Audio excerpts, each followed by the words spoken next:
Welcome to Sweet Life Beat Life. We hope this video helps. You start by confirming you have the right access and recovery tools. Check page roles right away. You need admin or editor permissions to change core settings.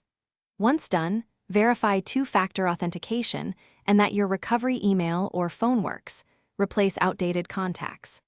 Also record the page ID and whether Instagram or Business Manager are linked, because those integrations often cause conflicts. Doing these prerequisites now prevents dead ends later and speeds troubleshooting when you change settings.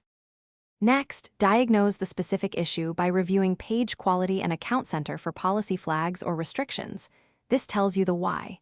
Then inspect templates, messaging settings, publishing permissions, and age or country audience restrictions, because accidental limits hide content. If integrations are involved, unlink and relink Instagram, Business Suite, or third-party apps to refresh tokens.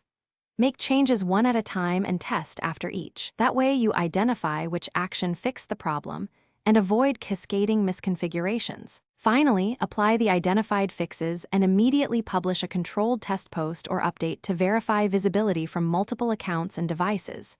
If the issue persists, prepare a concise support case. Include your page ID, steps taken, error text, and screenshots, then contact Facebook support or business help. If support is slow, try quick troubleshooting. Clear browser cache, test in an incognito window, or recreate a minimal test page to isolate systemic versus page-specific problems. That one tip often reveals. Thanks for watching. Consider subscribing if we helped you.